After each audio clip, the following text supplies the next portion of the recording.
My parents said I was embarrassing and didn't belong at Christmas dinner. So I left, quietly cut the utilities, and watched their perfect holiday collapse until the real provider was exposed. I knocked on the door, shifting the heavy grocery bag in my hand. Snow crunched under my boots. My coat smelled like hay and diesel, but that was just part of my life. The door opened. AC-back Mom stood there, tight-lipped. "John," she hesitated, glancing over her shoulder. "Maybe this isn't the best time." I frowned. "I ain't Christmas dinner starting soon." From inside, I heard my brother Travis snort. "Yeah, for family." I blinked. "What?" Travis appeared behind Mom, arms crossed over his fancy sweater. "Look, man, we talked it over, and you don't really fit in with what we've got going on here." I stared at him. "I don't fit in." Mom winced. "It's just, you always show up smelling like a barn tracking in mud, wearing those same ripped jeans." "I own a barn," I said deadpan. Travis smirked. Something cold settled in my chest. I glanced past them. Inside, the house was warm, golden light spilling over a long dinner table covered in food. My niece and nephew were playing by the tree, their little faces bright with laughter. And here I was, standing in the freezing cold, being told I wasn't welcome. Mom sighed. "You understand, don't you, honey? We have guests, important ones, and it'd be easier if I what?" I cut in. "Didn't embarrass y'all?" Travis didn't even flinch. "Come on, John, you get it. You're still out there on that land, knee-deep in cow manure, while the rest of us moved up. We've got reputations to maintain." I huffed a laugh. "Unbelievable. I own more land than half the folks in this county," I said. "I make more money in a month than you do in a year, Travis, but sure, go ahead, tell me how you're better than me." His smirk faltered, but Mom cut in quickly. "It's not about money, sweetheart," she said gently. "It's just, well, Travis and his friends, they have a certain image, and, well, you're a little rough around the edges." I exhaled sharply through my nose. "Right," I said. "Got it." I shifted the bag in my arms, then, without another word, set it down on the porch. Inside were presents, expensive ones, thoughtful ones. I spent hours picking them out for these people. Then I turned and walked back to my truck. I sat in my truck, engine rumbling softly, phone pressed to my ear. "Yeah," I said, keeping my voice steady. "Shut off the electricity and water at 154 Old Road. Name on the account, John Callahan." The customer service lady hesitated. "Sir, are you sure?" "The temperatures are dangerously low this week," I exhaled, watching my breath curl in the cold air. "Yeah, I'm sure." She clicked away on her keyboard. "All right, the request has been processed. The shutdown will take effect in—" I hung up before she could finish. They didn't want me in their lives? Fine, let's see how well they managed without my money. I sat in my truck, watching the house in the rearview mirror, my breath fogging up the windshield. The Christmas lights still twinkled on the front porch, but inside, I knew my family was scrambling. I could already imagine Mom fumbling with the thermostat, Dad cursing under his breath as the power shut off, and Travis was probably yelling at them to call me. My phone vibrated on the dashboard. Mom calling. I let it ring, then another. Dad calling, then another. Mom again. I finally picked up, putting her on speaker. "John, the power just went out." Mom's voice was frantic. I stayed quiet for a second, letting her panic settle in. "Yeah," I finally said. "That happens when you don't pay the bill." "What? You remember, Mom," I said evenly. "That contract you had me sign years ago, the one that put all the utilities under my name so y'all wouldn't have to deal with them? You said it'd be easier that way, remember? Since I had a steady income and Travis was still figuring things out. You know, the same Travis you just chose over me." "John, this isn't funny," she snapped. "Your father and I need that power." I leaned back, gripping the wheel. "Guess you should have thought of that before you told me I wasn't welcome for Christmas." Dad's gruff voice cut in. "Son, this is childish. Just pay the bill and stop acting out." I laughed, shaking my head. "Funny, that's what you always say, huh? Every time Travis screws up, I'm the one who's got to fix it, pay the bill, cover the damage, clean up his mess." Mom hesitated. "Sweetheart, it's not like that." "Isn't it?" I shot back. I closed my eyes and the memories flooded in. Travis was always the golden one, the star athlete, the life of the party, the kid everyone adored. Meanwhile, I had to work for everything. When I got a scholarship to A&M, Dad barely acknowledged it. When I saved up to buy my first truck at 18, Mom scoffed and said Travis would have a real car one day. No matter how hard I worked, how much I earned, it was never enough to shake the image they had of me, the other son, the backup plan. And yet, when Travis dropped out of college, racked up debt, and couldn't hold a job, guess who they called? When his mortgage payments were late, when his kids needed school supplies, when he and Kelly couldn't afford Christmas presents, it was always, John can help. John makes good money. John will take care of it. And I did, because deep down, I kept hoping that if I gave enough, if I did enough, maybe one day they'd see me the way they saw him. But tonight was the final nail in the coffin. You know what, Dad? I exhaled. You're right. I am done acting out. No more games, no more help, no more covering for Travis. John, don't do this, Mom pleaded. I already did, I said, reaching for the ignition. And if I were y'all, I'd grab some blankets. Heard it's dropping to 15 degrees tonight. And with that, I hung up. They wanted me out of their lives? Fine, let's see how well they managed without my help. That night, they all had to sleep in the living room by the fireplace, wrapped in blankets, their breath visible in the cold air. The grand Christmas dinner they had planned fell apart. Guests left early, muttering complaints as they pulled on their coats, shaking their heads at the disaster unfolding before them. The perfectly decorated table, the expensive dishes Mom had spent days preparing, all of it sat untouched because no one wanted to eat in a freezing house. Travis's kids were sent to the neighbor's house for the night, bundled up and whining, not understanding why they couldn't stay home. Even Kelly, his wife, had gone quiet, offering no words of comfort as she watched her husband pace angrily by the fireplace. Mom sat with a thick blanket draped over her shoulders, staring at the dying embers with an exhausted expression. Dad sipped at his drink in silence, jaw clenched so tightly it looked like he might break a tooth. This is ridiculous, Travis finally snapped, running a hand through his hair. He wants to act like a spoiled brat, fine, but dragging the whole family into this? Who does he think he is? Enough, Travis, Mom sighed, rubbing her temples. We just need to talk to him in the morning. He wouldn't actually leave us like this. He just wants attention. Dad grunted. Boy always had a chip on his shoulder, always had something to prove. Travis scoffed. Yeah, well, he proved it. Morning came and my phone rang. Mom calling. I let it ring. Then Dad. Then Mom again. I took my time, enjoying the warmth of my house, sipping my coffee as I stared out over my land. The cattle didn't care about Christmas drama. The ranch kept running, just like it always did. A few minutes later, a text popped up from Travis. You happy now? You ruined Christmas. Hope it was worth it.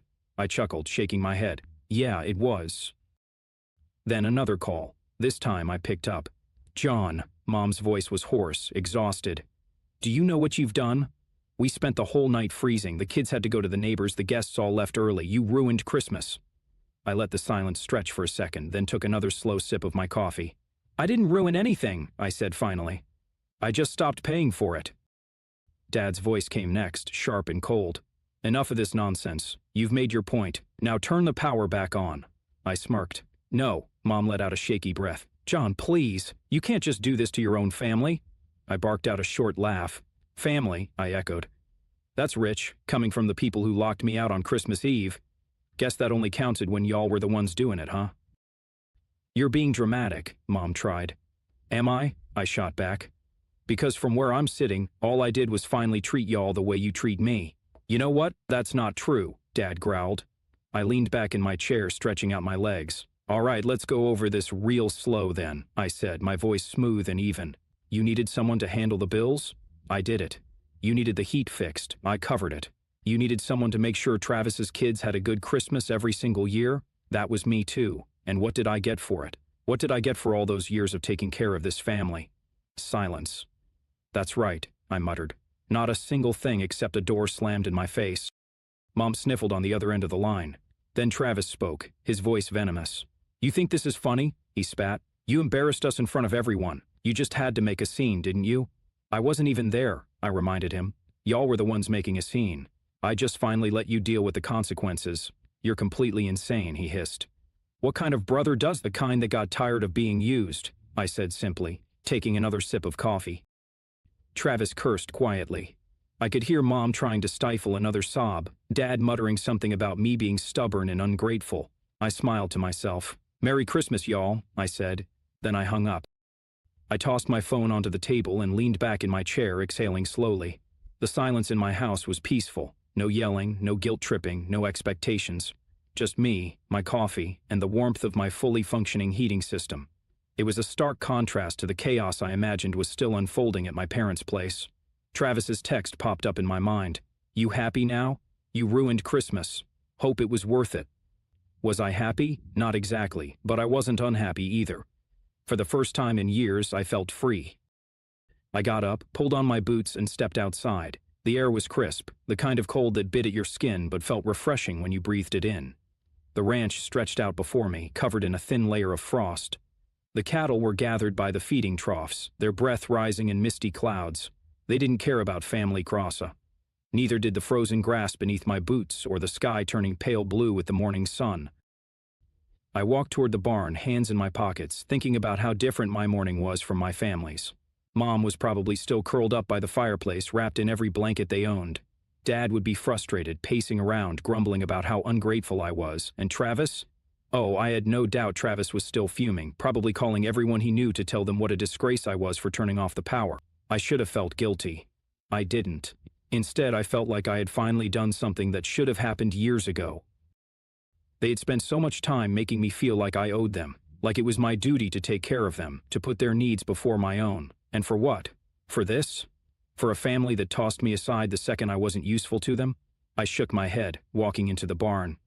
A few of the ranch hands were already there, feeding the cattle and breaking the ice in the water troughs. One of them, an older guy named Mark, gave me a nod. "Christmas drama?" he asked, smirking as he checked the feed levels.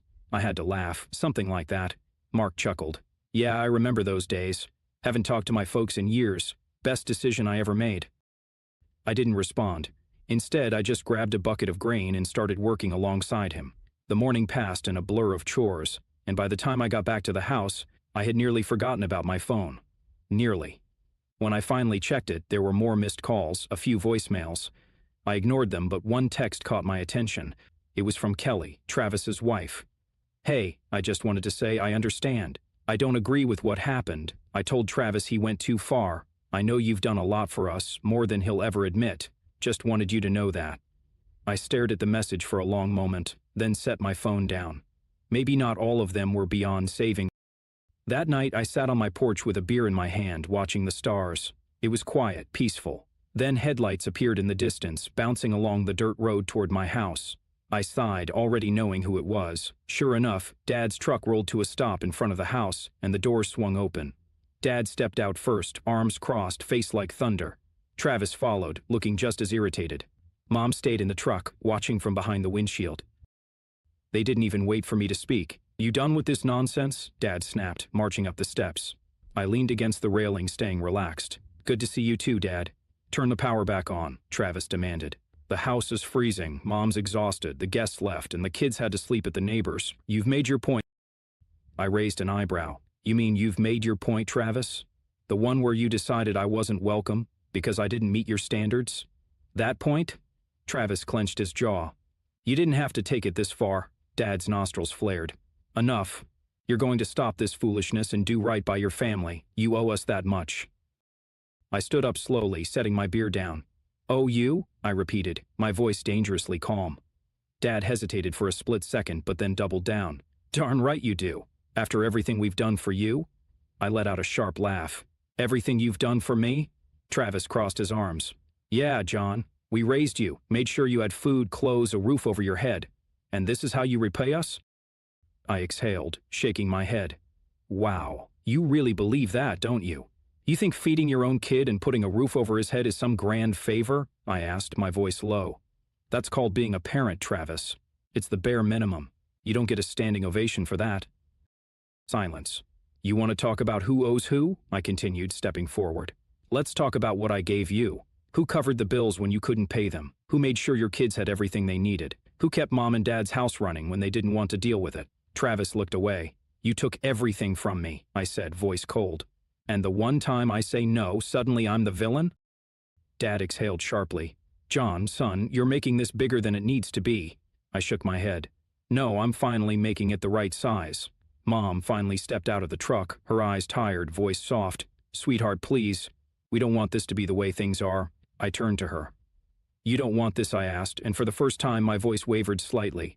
"I didn't want this either, but y'all made it real clear where I stand in this family, and I finally got the message." She looked like she wanted to cry. Dad sighed. "So what? That's it? You just cut us off, leave us in the cold?" I met his eyes. "I finally learned that you only love me when I'm useful to you." I paused, shaking my head. "And I ain't interested in that kind of love anymore." Travis muttered a curse under his breath. Dad exhaled sharply. Mom just whispered. I walked past them toward the front door. Before stepping inside, I turned back one last time. "Merry Christmas," I said. Then I shut the door. For the first time in my life, I truly didn't care if they called again. I didn't check my phone the next day. Didn't need to. I already knew how it would go. Mom crying, Dad fuming, Travis cursing my name to anyone who would listen. Same old story, different day. But by midday, when I stepped out onto the porch, I spotted something I hadn't expected. Travis's truck. He was parked at the end of my driveway, pacing in the cold, hands clenched into fists, breath coming out in sharp clouds, like he was working himself up for something. I sighed, grabbed my jacket, and walked toward him. "You lost?" Travis turned sharply, eyes wild. "You think this is funny?" I folded my arms. "Depends. What part?" He took a step closer, his whole body tense. "You ruined my life." That almost made me laugh. Oh, and here I thought I'd just stop paying for it. Travis clenched his teeth. "You don't get it, do you?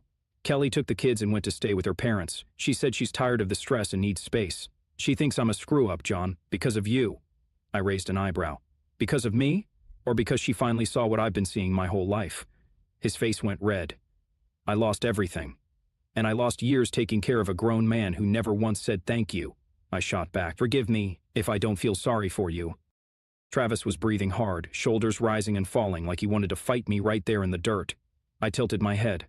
"Go on then," I said. "Take a swing. See if that fixes your problems." For a second, I thought he actually would. His fists clenched so tight his knuckles turned white. But he didn't, because deep down he knew he needed me more than I ever needed him. His shoulders sagged. "Just turn it back on, ma'am," he muttered. "Fix this." "No." He looked up sharply. "No? You heard me," I said. "I'm done cleaning up your mess." His face twisted in frustration. "We're family," I let out a short laugh. "Funny how that only matters when you need something." Travis opened his mouth, then shut it. For the first time in his life, he didn't have a comeback. He just stood there, his anger shifting into something else. Panic. Because this time, he realized I wasn't bluffing. "You don't mean this," he said, shaking his head. "You can't." "I do," I said simply. "And I can." The wind picked up, biting through our coats. Travis looked away, scuffing his boot against the dirt. "Dad's really mad," he muttered. "Mom won't stop crying." I exhaled through my nose. "Not my problem anymore." His head snapped back up. "It is your problem. You're the reason they're suffering." I scoffed. "No, Travis, you are. You and Dad with your arrogance, Mom with her excuses. You're all real good at pointing fingers, but not one of you ever stopped to ask why I had to be the one keeping everything together in the first place." Travis ran a hand down his face, his frustration boiling over. "Fine. You want me to say it? You were the responsible one, the one who worked hard, the one who actually had money. That's why it was your job to help." I narrowed my eyes. "No, Travis.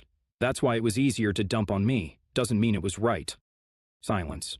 The weight of my words seemed to hit him then. His breathing slowed, his shoulders dropped. He knew I was right. Finally, he let out a bitter laugh. "You know, Dad always said you had a chip on your shoulder, that you were jealous of me." I huffed a quiet laugh. "Jealous of what? The handouts, the constant failures, the way Mom and Dad treated you like the second coming of Christ no matter how bad you screwed up?" Travis flinched. I shook my head. "Nah, I was never jealous of you, Travis. I pitied you." His jaw tightened. "You really mean that?" "I do," I said. For a long moment he just stood there, staring at me, as if trying to recognize the brother he once knew, the one who always caved, always forgave, always took the fall. But that John was gone. Finally, he exhaled and took a step back. "Fine," he muttered. "You want to do this? You want to walk away?" "Already did." Travis looked like he wanted to say more, but instead he just shook his head, turned, and climbed into his truck. The tires kicked up dirt as he peeled out, disappearing down the road. I didn't watch him go. I turned around, walked back up the porch, and shut the door. For the first time in my life, I wasn't the one losing something. I was the one letting go. Update. Well, that escalated quickly. I did not expect this post to blow up the way it did. I've been reading through the comments and I see that a lot of people have very strong opinions on what I did.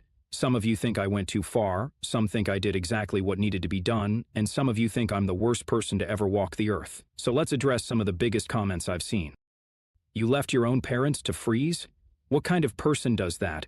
All right, let's get one thing straight. I didn't leave them to freeze. I turned off the power, yes, but their fireplace was working just fine and they had plenty of blankets. No one was in danger. If I really wanted to be cruel, I could have done this in the middle of a snowstorm or during an actual emergency. Instead, I chose to do it when they had plenty of options. Also, let's not forget, they were the ones who told me I wasn't welcome on Christmas. They made it clear I wasn't part of the family, so why should my money be? You could have just talked to them instead of pulling a stunt like this. Oh, you sweet summer child, do you really think I never tried to talk to them? I spent years trying to set boundaries, trying to explain that I wasn't an ATM, trying to tell them I couldn't keep covering everything. You know what happened every single time? I was met with guilt trips, manipulation, and empty promises that things would change. You know what finally made them realize I was serious? This. They didn't care when I was exhausted from work, struggling to balance my own expenses. But the moment they had to experience even a fraction of what I dealt with for years, suddenly it was a crisis. You should have just cut them off permanently instead of playing games. I get why some people feel that way, but here's the thing. I didn't want to cut them off forever. I just wanted them to finally understand what I'd been dealing with, and guess what? It worked. What happened after? Since a lot of people have been asking for an update, here's how things played out. After my last post, on the third day, I turned the power back on. I had no intention of leaving them in the dark forever. I just needed them to get a taste of what life without my financial help would be like. And when I did turn it back on, you know what happened? No one went bankrupt. No one lost their house. You know what actually happened? They simply adjusted. Turns out my parents did have enough money to cover the bills. They just didn't want to. They had been using my money to afford luxuries while letting me handle the boring essentials like heating and electricity. Once they realized I wasn't going to be their safety net anymore, they simply started living within their means. They still had a nice house. They still had food on the table. The only difference? They weren't living off of me anymore. And here's the kicker. After about a month, my parents actually apologized. Mom called me and admitted that they had taken me for granted, that they had let Travis influence them too much, that they had been wrong. And honestly, that meant the world to me.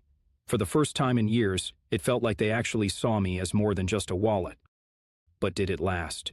Now here's the part where you all get to place your bets, because after a few months of peace, guess what started happening? The calls, the little comments. "Oh John, we're just a little short this month. Could you cover the water bill just this once?" At first I ignored it. Then, when it didn't stop, I reminded them what happened the last time they tried to treat me like an ATM. They backed off. For now.